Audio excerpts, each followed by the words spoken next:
Germany, at long last, is smashed.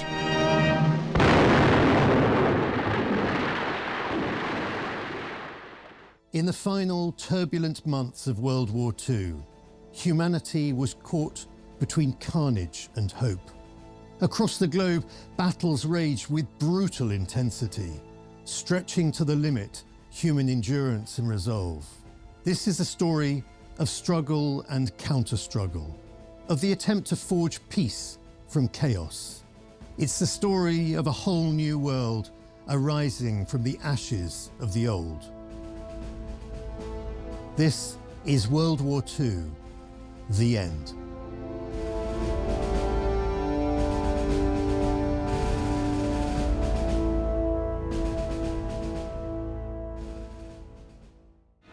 "57,000 prisoners of war.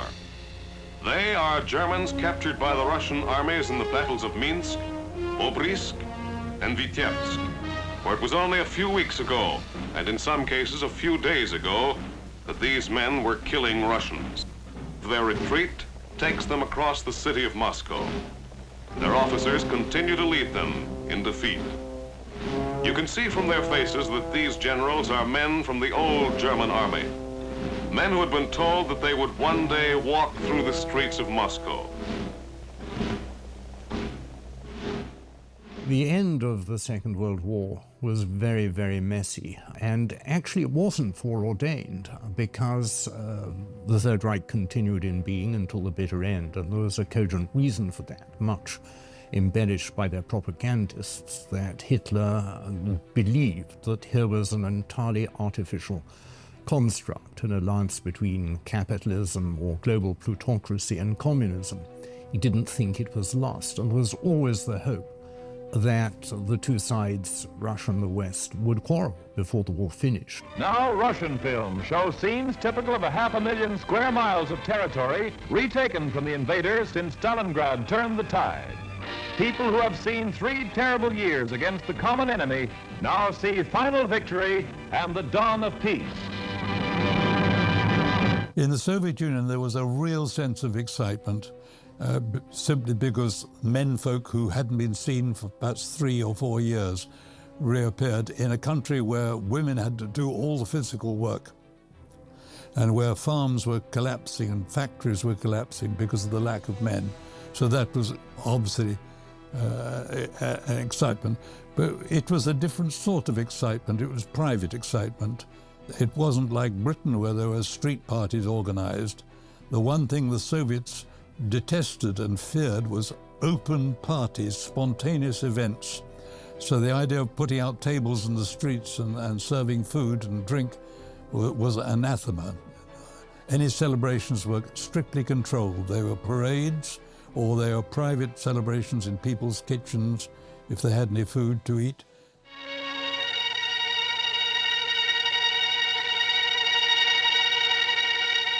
London, and a grave warning from Prime Minister Churchill that the defeat of Germany may not come until 1945. Officers and men, it is indeed a pleasure to me to see you here this morning. The road to victory is most quickly built. I wish you all good fortune, all success.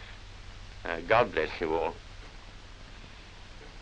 For the Prime Minister! Hip hip! Hey! Hip hip! Hey! Hip hip! Hey! Tiger! Hey! Well, living as I did down in Tunbridge in Kent, we saw quite a lot of activity. I mean, the Battle of Britain went over in 1940. Then from 1941 onwards, there were lots of German bombers on their way to London. And underneath the war in the air, the war of the man in the street went on.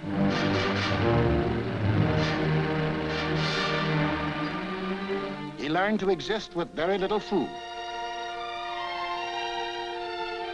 He forgot what it meant to have a night's sleep, spending most of his time underground in the damp and dark and cold. I do remember having to go into the air raid shelters, which we hated. But we used to come out and see if the roof was still We had one flat roof, which we had a barrage balloon drop onto it and set on fire. So my mother was up in the bedroom window. She was having a panic attack, but Father managed to get her out when he'd come home. I was living near Coventry, and of course we had the Coventry Blitz and all that. And on Coventry Blitz night, I went to the shelter, which was a communal shelter. We weren't rich enough to have our own shelter, so we went there, and I used to tap dance to all the people in the shelter. Then when I came back, my house had been bombed. My mother was under a kitchen table, and we got a baby, which was my brother, and he was born by Coventry Blitz. On the night of November 14th, 1 million pounds of bombs were dropped on the city.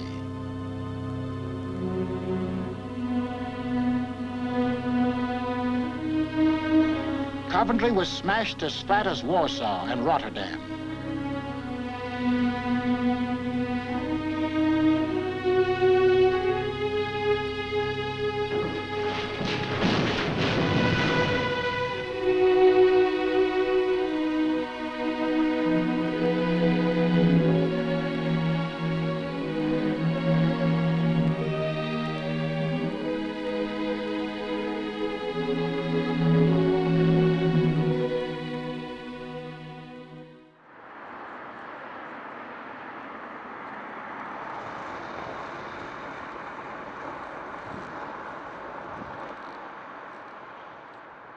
Historic Signal Corps pictures of the war's last days show Yanks and Russians joining up at Torgau on the Elbe, splitting German armies in two.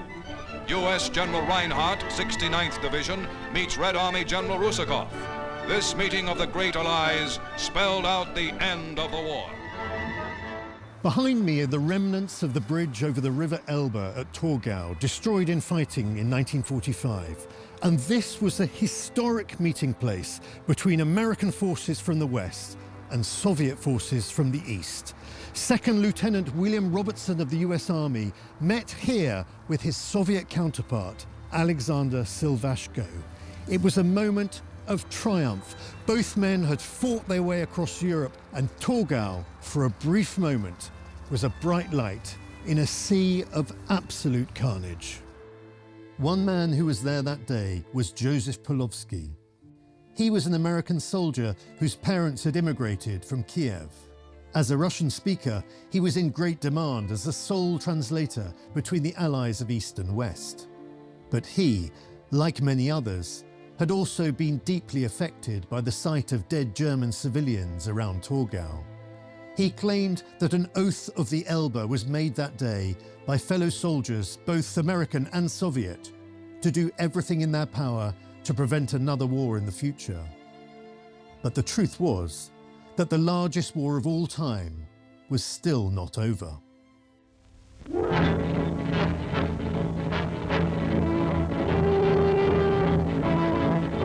History's greatest offensive rolls on. From Leningrad in the north to Sevastopol in the south, more Russian cities hail the returning Red Army. And before its avenging fury, enemy sappers hastily wreck railroads, as shown in these captured Nazi films.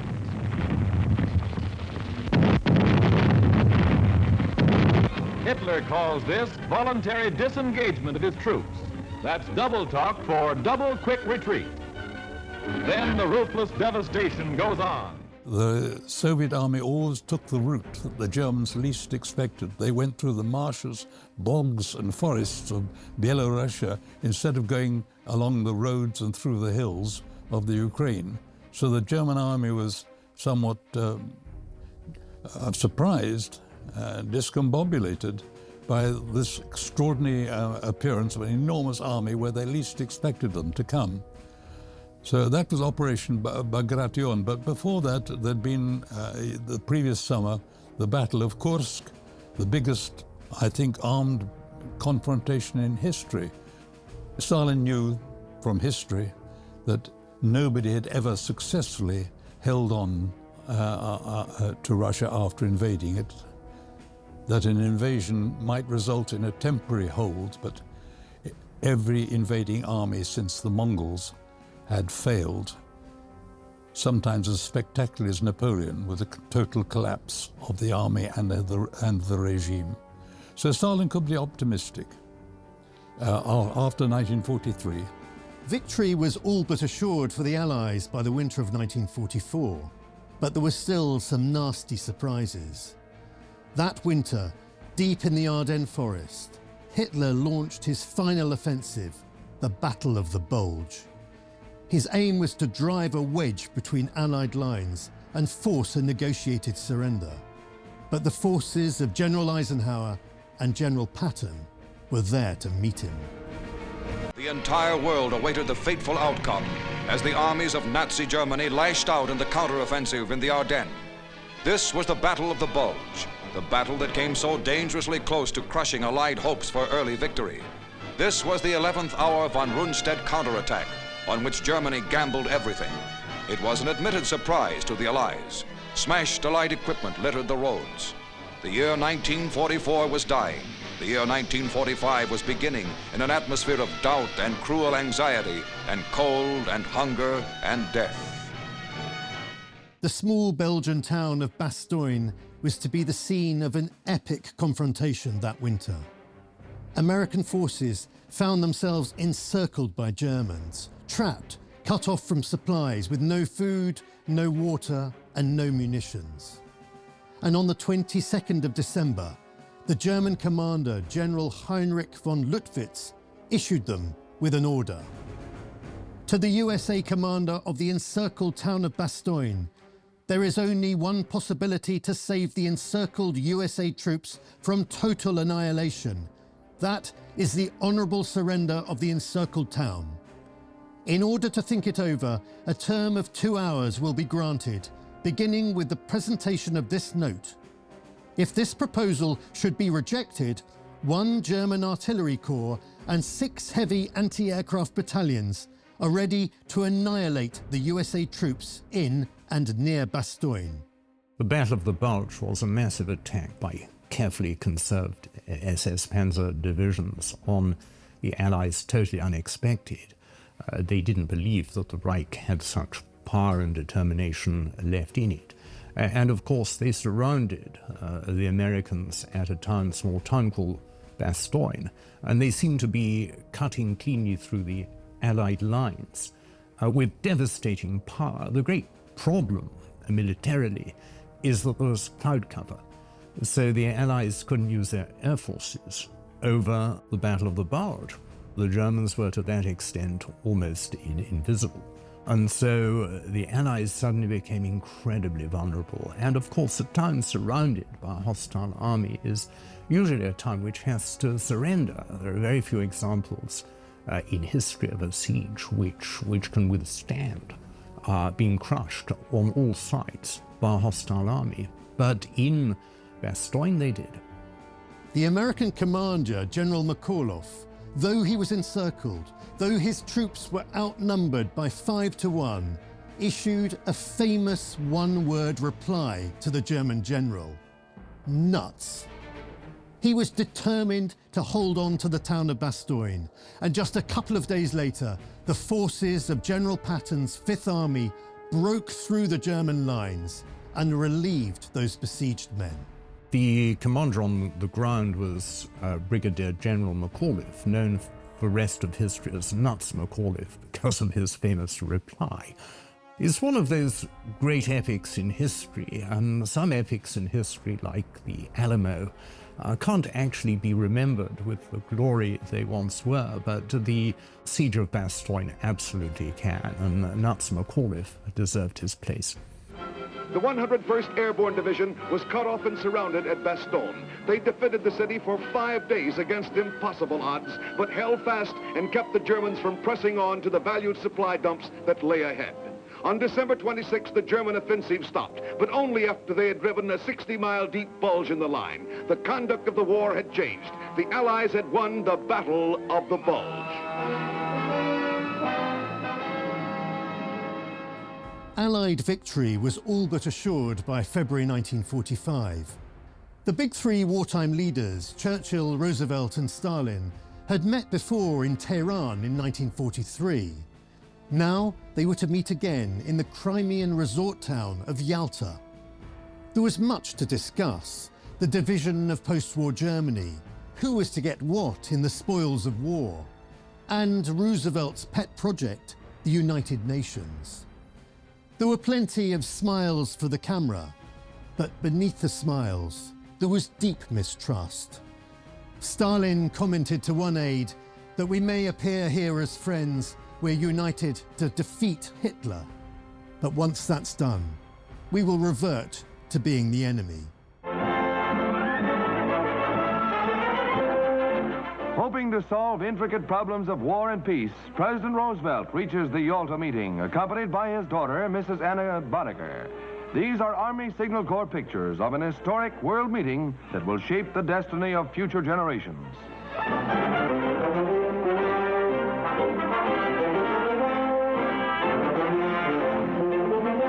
The summer palace of Tsar Nicholas II is the setting for Russia's welcome. The conference is to seal Hitler's fate and establish lasting peace, and is attended by Presidential Advisor Harry Hopkins with Mr. Eden. The host arrives, Joseph Stalin, chairman of the Council of People's Commissars of the Union of Soviet Socialist Republics.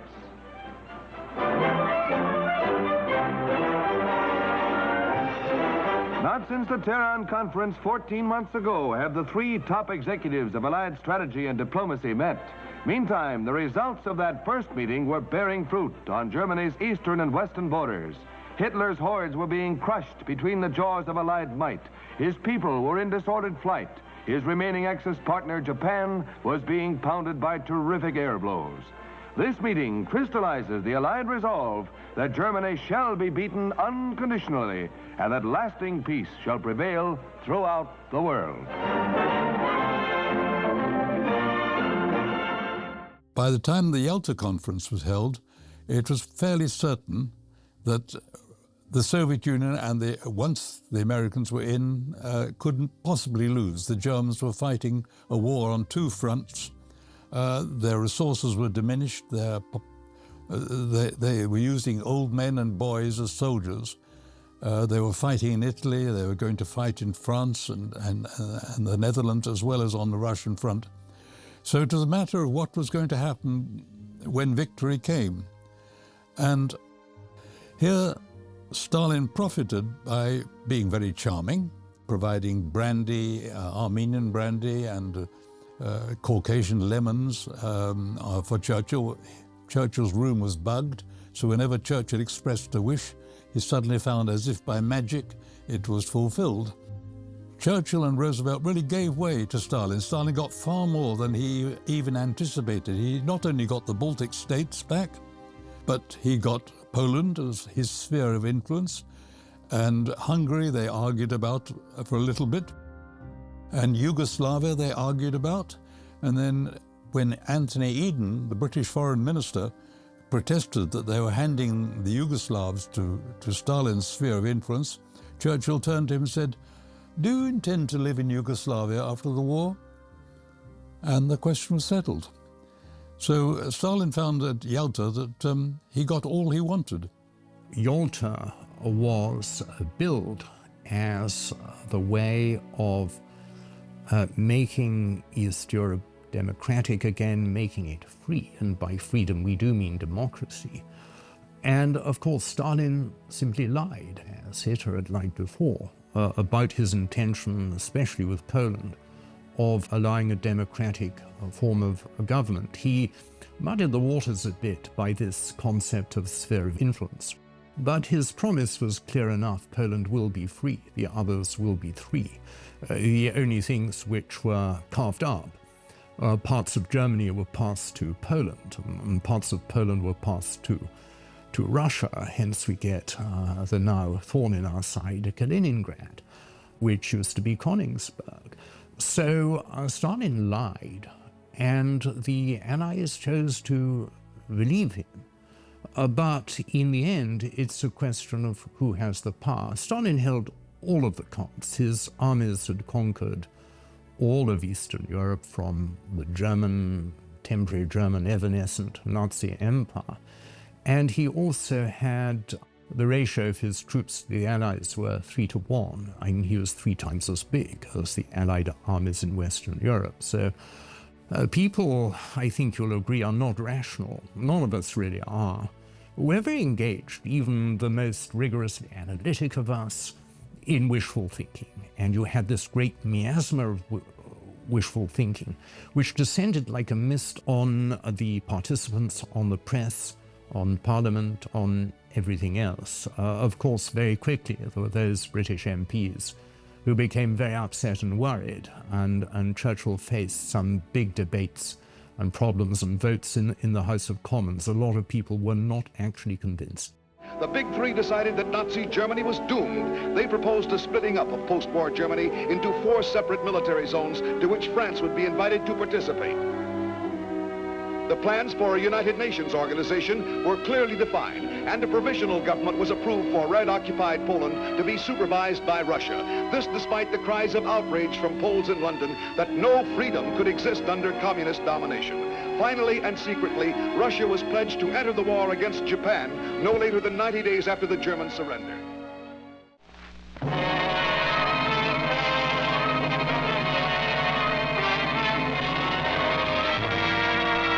New victory on Japan's doorstep. The combined British and U.S. fleets smashing at Japan's home islands in 9 days of continuous bombardment. 325 miles from Japan lies the inner fortress island of Okinawa. And Yank doughboys and Marines like these, 100,000 men and 1,400 ships, roaming to strike at will in the seas around Japan, come rough weather or the enemy, ready for action.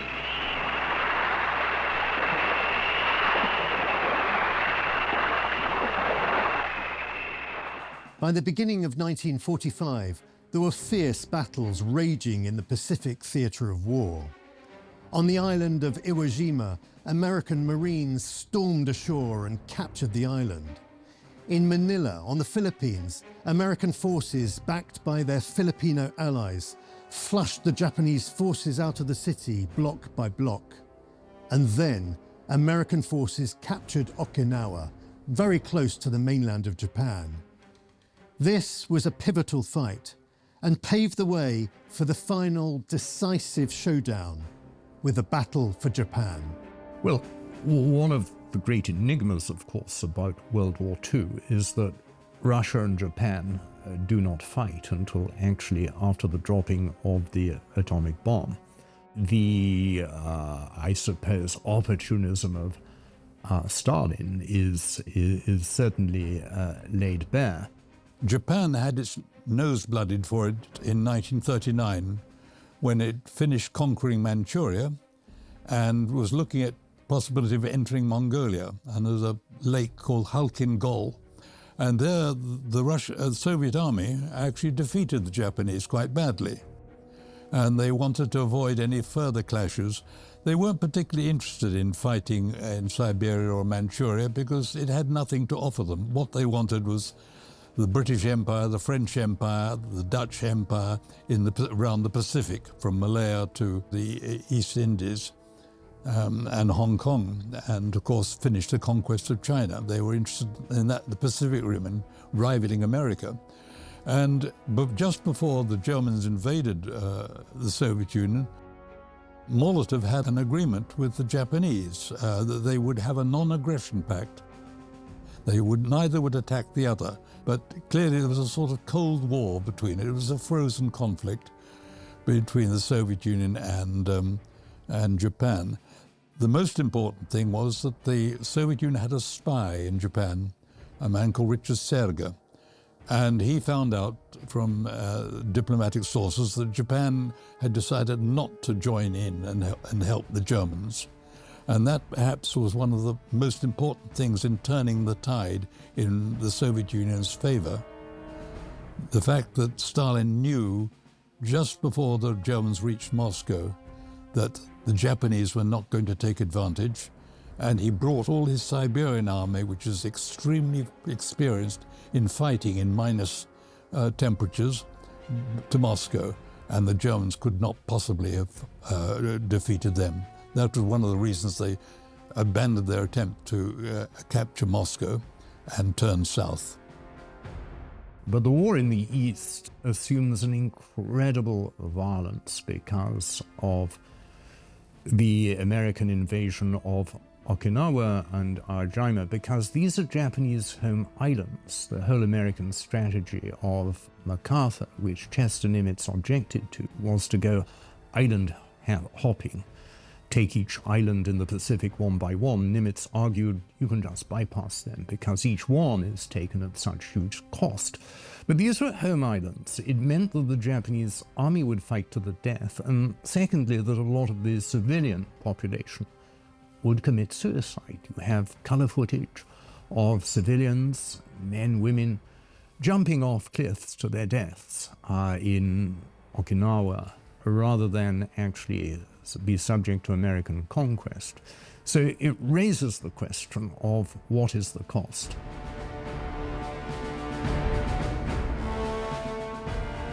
I am the officer commanding the Regiment of Royal Artillery guarding this camp. Our most unpleasant task has been making the SS, of which there are about 50, bury the dead. Up to press, we have buried about 17,000 people, and we expect to bury about half as much again. When we came here, conditions were indescribable. The people had had no food for 6 days and were eating turnips.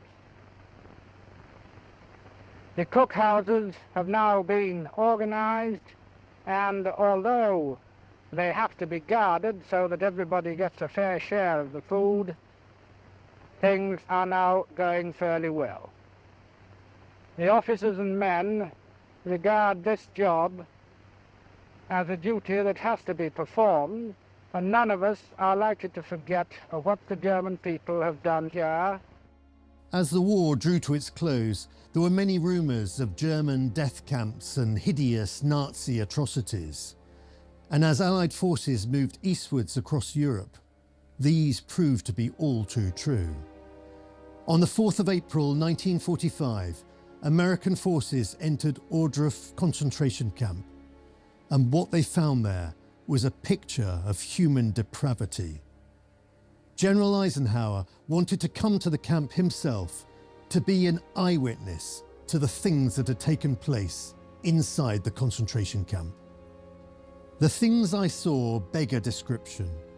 While I was touring the camp, I encountered 3 men who'd been inmates and by one ruse or another had made their escape. I interviewed them through an interpreter. The visual evidence and the verbal testimony of starvation, cruelty, and bestiality was so overpowering as to leave me a bit sick. In one room, where they were piled up 20 or 30 naked men killed by starvation, George Patton would not even enter. He said that he'd get sick if he did so. I made the visit deliberately, in order to be in a position to give first-hand evidence of these things, if ever, in the future, there develops a tendency to charge these allegations merely to propaganda. General George Patton may have been unable to enter that room, but as evidence of Germans' crimes mounted and American troops entered other camps, Mauthausen and Buchenwald, Patton took an extraordinary and important decision. He said that German civilians, men and women, must enter the camps and see for themselves the crimes against humanity that had been committed here. Well, the British took Belsen and the Americans took Dachau. And of course, the Soviets took the concentration camps in Poland. But the first news leaked out by the Polish government in exile, which prepared a report late in 1942 for the Allied governments about the mass murder of Jews in concentration camps and death camps. So it was known, but it wasn't public knowledge until the visual evidence emerged. And a key vehicle was the film of the British entry into Belsen by Sidney Bernstein, later Lord Bernstein, who did a documentary widely shown and circulated. Belsen, notorious German concentration camp liberated for the British. And for the handful of survivors, cleanliness instead of cruelty. Here, the last of 60,000 men, women, and children Himmler had marked for agonized death are given a new lease on life. Nearby, Nazi women guards are lined up for questioning. These plump and brutal German women will be tried as war criminals by the Allies, as will Joseph Kramer, pig-eyed SS commandant. Now Belsen, the human slaughterhouse where numberless victims were once burned to death, is itself put to the torch.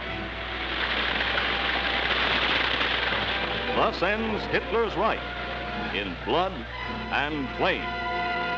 The Soviets did know about the Nazi extermination camps from their spies, because there were always a few leaks from people who had escaped or German soldiers who'd been captured. Their own soldiers blundered into Auschwitz and were absolutely horrified, and they took photographs, and those are quite famous. They even filmed it, and those films are still shown today of them going through the bundles of clothing and human hair and so on.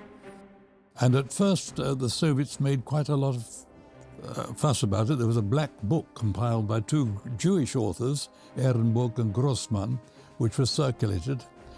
And then very rapidly, Stalin decided that the Jews should not have all this attention. And reference to the Holocaust became very, very restricted.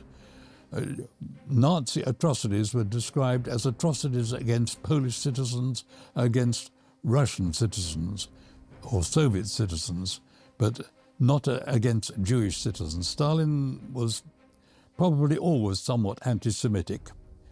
He'd been systematically removing Jews from government and from the secret police, but active discrimination against Jews only began when the Jews had enormous success raising money for the war effort in America, and then won enormous sympathy when the public in the West realized what the Nazis had been doing to them. And Stalin felt that the Jews were very, very dangerous because they had so many friends abroad. The liberating forces set about burning every vestige of the horror camps from the face of the earth. The physical framework of Hitler's torture chambers could be obliterated, but no amount of brainwashing would ever be able to destroy civilization's memory of what went on in those frame buildings. That would remain etched with bitter acid on mankind's conscience for all time.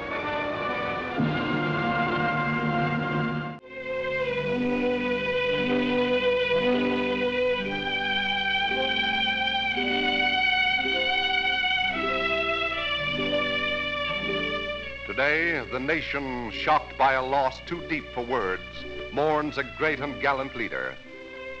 With his burial at his ancestral home at Hyde Park, an historic chapter in our national life comes to an end. Official Washington is stunned by the president's sudden death. The cabinet assembles as a dark cloud of tragedy hangs over the Capitol. Among the dignitaries is General Marshall wearing a mourning band. Now, in a simple ceremony, Harry S. Truman takes the presidential oath. On his shoulders fall grave responsibilities in one of the most critical periods of our history. The president's last official appearance was before Congress early in March, when he reported on the historic Yalta Conference.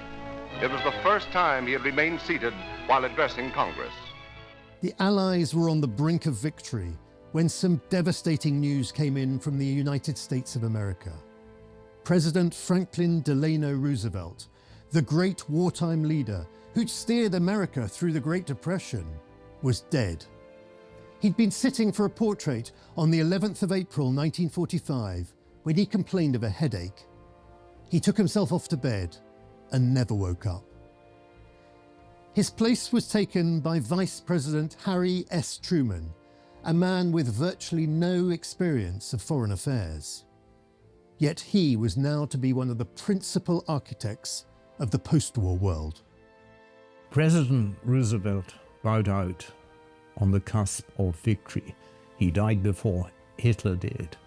at the key point in the war, when you not only had to end the war, but actually determine the shape and structure of the peace. It shocked and appalled everybody. It emboldened Hitler, who was delighted to find out about this, because, you see, Hitler had this strange belief in what he called providence, some kind of hidden hand which determined the destiny of mankind. He didn't believe in an orthodox God, but he took this as a sign from the power beyond the world that somehow he and his awful regime might survive. But for everyone else, particularly Churchill, it was a horrific event. America suddenly felt headless because, of course, Truman would now have to lead the free world. And Truman was a sort of total unknown. I don't know whether he was a small-town draper, but he seemed to represent provincial America. Of course, everyone was very impressed by what emerged from this, far from being a kind of bucolic. He was one of the greatest statesmen America ever produced, but that came later. At this moment, there was a massive uncertainty because the Allies suddenly seemed headless. Roosevelt was very amiable, and Stalin felt that he could deal with him. And Roosevelt, of course, not particularly concerned what was going to happen in Europe after the war. Roosevelt was quite concerned with any help he could get from Stalin in the Far East in defeating the Japanese, which, in fact, Stalin didn't offer very much. And similarly, Roosevelt, who was very ill, died, and Truman replaced him. And Truman was badly briefed, and Stalin found him rather annoying. The reason Stalin found him annoying was that Truman came up and said, "I have to tell you that we have a new weapon," but wouldn't say what it was. And Stalin already knew from his spies exactly what it was, and he'd been working on the same idea, but not got as far. And he'd called Truman a noisy little shopkeeper, whereas Truman boasted, "Oh, I quite like Uncle Joe. He's a good fellow, actually, decent fellow. The only problem with Uncle Joe is that he is a prisoner to his Politburo." That shows the degree of briefing and sophistication on the American side.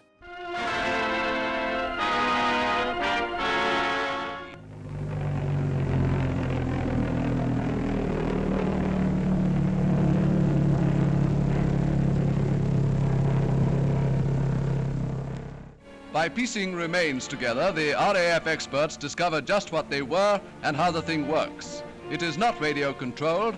Once launched, its flight can't be changed. The end of the war was full of nasty surprises. Hitler had promised wonder weapons, and now V-1 and V-2 rockets began to rain down on London. Just 2 years earlier, London had survived the Blitz, but now it faced a new peril. The V-1 was known as the buzz bomb or the doodlebug on account of the noise of its jet engine. The V-2 was silent and deadly, moving too swiftly to be shot down. Thousands of these rockets rained down on London, on Antwerp, on Paris and other cities. And on the 27th of March, a V-2 rocket landed in Whitechapel and killed instantly 134 innocent civilians. German rocket technology was not much use against a moving army. And when they were fighting the Russians, there was no point firing rockets at towns and cities. The distances were too great for the V-2, so the rocket technology was concentrated on Britain, where the big cities and population centers were not far away, and they could be a real weapon in demoralizing the population. In roughly this time of D-Day, at the time, the town of Tunbridge was getting rather peppered with these rockets. We called them doodlebugs.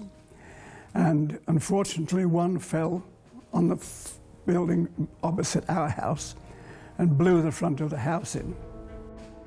Luckily, we were in the shelter at the back of the house, although my young brother stayed in bed, and we had to go and extract him from the window frame which had fallen on him when the house came in. He was perfectly okay. And as a result of that, the house was uninhabitable, and my two brothers and I were evacuated down to Exmouth in Devon. At that time, you could hear, and you could hear it coming. Now, I do remember hearing a bomb coming, definitely. But then, of course, you go a walk around the town, and all the windows were blown out. There was no shop windows at all.